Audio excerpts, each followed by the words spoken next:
Hi friends, welcome back to my channel. So ಇವತ್ತು healthy momos ಯಾವ ಥರ ಮಾಡೋಣ ಅಂತ ನೋಡೋಣ. ಸೊ ಅದೇ ಹೆಲ್ದಿ ಮೋಮೋಸ್ ಯಾವ ಥರ ಅಂತಂದರೆ ಮೈದಾ ನಾವು ಯೂಸ್ ಮಾಡಲ್ಲ ಇದರಲ್ಲಿ. ಅದು ಹೆಲ್ತಿಗೆ ಒಳ್ಳೆಯದಲ್ಲ ಅನ್ನೋದಕ್ಕೆ ಮೈದಾ ಬದಲು ನಾವು ಗೋಧಿ ಹಿಟ್ಟನ್ನ ಯೂಸ್ ಮಾಡ್ತಿದ್ವಿ. ಸೊ ಯಾವ ಥರ ಮಾಡೋದು ಅಂತ ಸ್ಟೆಪ್ ಬೈ ಸ್ಟೆಪ್ ನೋಡೋಣ. ಸೊ ಫಸ್ಟ್ ನಾವು ಗೋಧಿ ಹಿಟ್ಟನ್ನ ಹಾಕೋಬೇಕು. ಯಾವುದನ್ನ ನಾವು ಚಪಾತಿಗೆ ಯೂಸ್ ಮಾಡ್ತೀವಲ್ಲ ಅದೇ ಥರ ಸೇಮ್ ಪ್ರಾಸೆಸ್ ಇದು ಕೂಡ.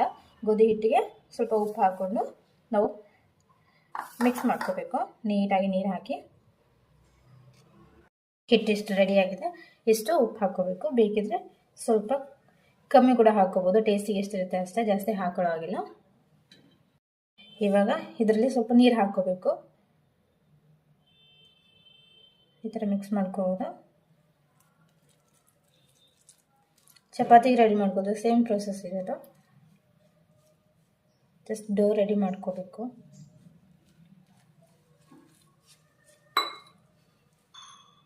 ಸೊ ನಮ್ಮದು ರೆಡಿ ಆಗಿದೆ. ಸೊ ಇದು ಸಾಫ್ಟ್ ಆಗಲಿಕ್ಕೆ ಸ್ವಲ್ಪ ಆಯಿಲ್ ಹಚ್ಚಿ ಒಂದು ಬಾಕ್ಸಲ್ಲಿ ಒಂದು 10 ನಿಮಿಷ ಬಿಟ್ಟರೆ ಅದು ಸಾಫ್ಟ್ ಆಗುತ್ತೆ.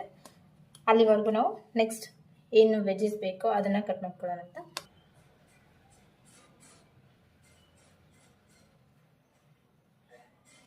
ಇನ್ನಷ್ಟು ಪೂರ್ತಿ ಆಯಿಲ್ ಈ ಥರ ಹಚ್ಚಿ ಒಂದು ಬಾಕ್ಸಲ್ಲಿ ಹಾಕಿ ಇಟ್ಕೋಬೇಕು.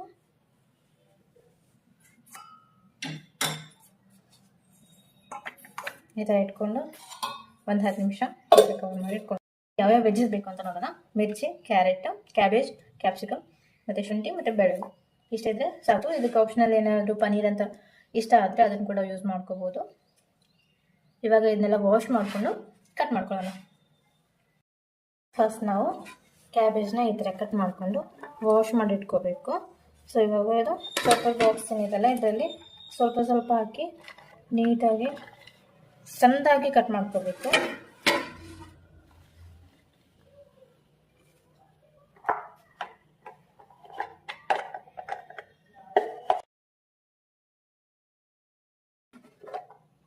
ಈ ಥರ ಸಣ್ಣ ಆಗಬೇಕು ಇಷ್ಟು.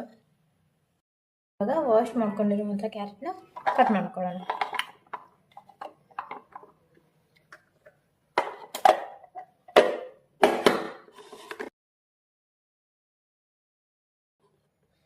ಇದನ್ನು ಕೂಡ ಈ ಥರನೇ ಕಟ್ ಮಾಡ್ಕೋಬೇಕು. ಇಷ್ಟು ಸಣ್ಣದಾಗಿರ್ಬೇಕು ಪೀಸು.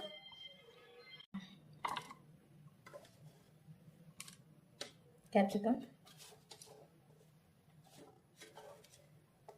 ಮಿರ್ಚಿ, ಬೇಕಂದ್ರೆ ನೀವು ಖಾರ ಜಾಸ್ತಿ ತಿನ್ನೋರಾದರೆ ಸ್ವಲ್ಪ ಜಾಸ್ತಿ ಕೂಡ ಹಾಕ್ಕೋಬೋದು.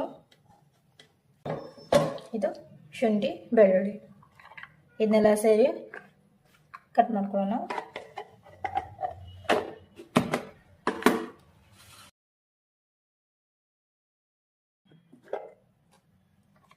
ಇದು ಕೂಡ ಸಣ್ಣಾಗಿದೆ. ಬಾಣಲೆನ ಇಟ್ಕೊಂಡು ಇದನ್ನು ಸ್ವಲ್ಪ ಬಿಸಿ ಆದಮೇಲೆ ಸ್ವಲ್ಪ ಆಯಿಲ್ ಹಾಕ್ಕೋಬೇಕು.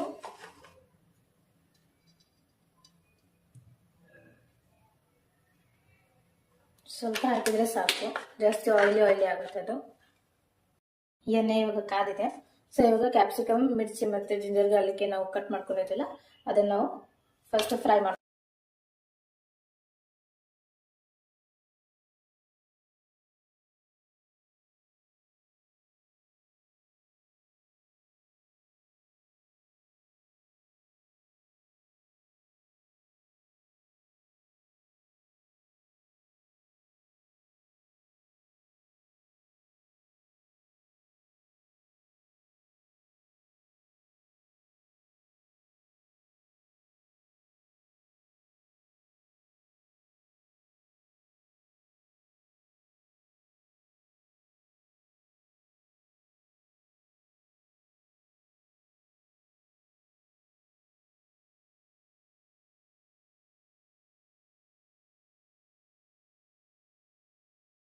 ಇದು ಪೂರ್ತಿ ನೀಟಾಗಿ ಫ್ರೈ ಆಯಿತು.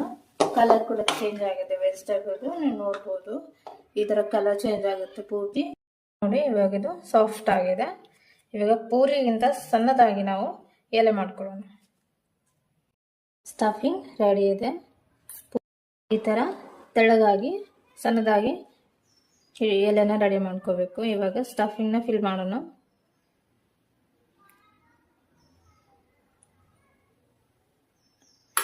ನಿಮಗೆ ಬೇಕಿದ್ರೆ ನೀವು ನಿಮ್ಮ ಕ್ರಿಯೇಟಿವಿಟಿ ತಕ್ಕಂತೆ ಬೇರೆ ಶೇಪ್ ಕೂಡ ಕೊಡ್ಬೋದು.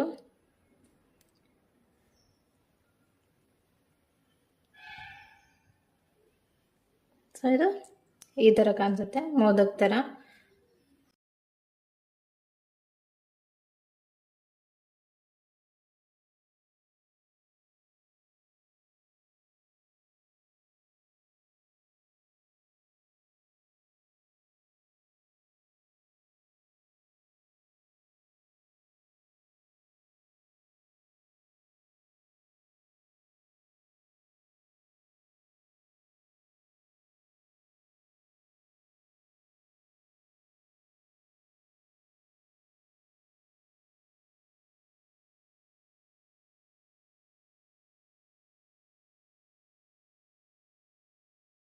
ಸೊ ಇದು ಈ ಥರ ಪೂರ್ತಿ ನಾವು ರೆಡಿ ಮಾಡ್ಕೊಂಡಿದ್ದೀವಿ.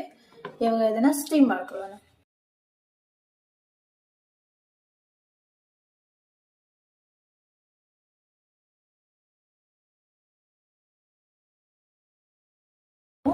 ಬೇಕಿದ್ರೆ ಇಡ್ಲಿ ಪಾತ್ರೆನೂ ಕೂಡ ಯೂಸ್ ಮಾಡ್ಕೋಬಹುದು ಸ್ಟೀಮ್ ಮಾಡಲಿಕ್ಕೆ. ಸೊ ಈ ಥರ ಪಾತ್ರೆ ಏನಿದೆ ಆಯಿಲ್ ಹಚ್ಕೊಳ್ಳೋದ್ರಿಂದ ಇದು ಜಾಸ್ತಿ ಸ್ಟಿಕ್ಕಿ ಆಗೋದಿಲ್ಲ. ಹಿಟ್ಟು ಏನೇ ಇರುತ್ತಲ್ಲ ಅದು ಸ್ವಲ್ಪ ಅಂಟುವಂಥ ಚಾನ್ಸ್ ಕೂಡ ಇರುತ್ತೆ. ಸೊ ತೆಗಿವಾಗ ಅದು ಸ್ಟೀಮ್ ಏನು ಮಾಡಿರ್ತೀವಲ್ಲ ಅದು ಒಡೆದೋಗುತ್ತೆ. ಸೊ ಅದಕ್ಕೆ ಆಯಿಲ್ ಹಚ್ಕೊಳ್ಳೋಣ. ಈ ಥರ ಒಂದರಲ್ಲಿ 3 ಇಡೋದ್ರಿಂದ ಸ್ಪೇಸ್ ಕೂಡ ಕವರ್ ಆಗುತ್ತೆ ನೀಟಾಗಿ.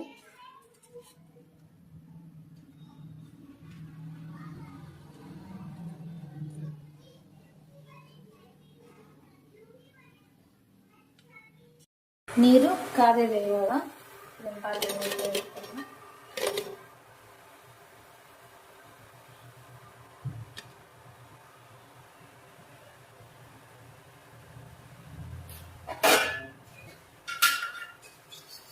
ಇವಾಗ ಈ ಥರ ಕ್ಲೋಸ್ ಮಾಡಿ ಒಂದು 15ರಿಂದ 20 ನಿಮಿಷ ಇದನ್ನ ಸ್ಟೀಮ್ ಮಾಡಲಿಕ್ಕೆ ಬಿಡೋಣ.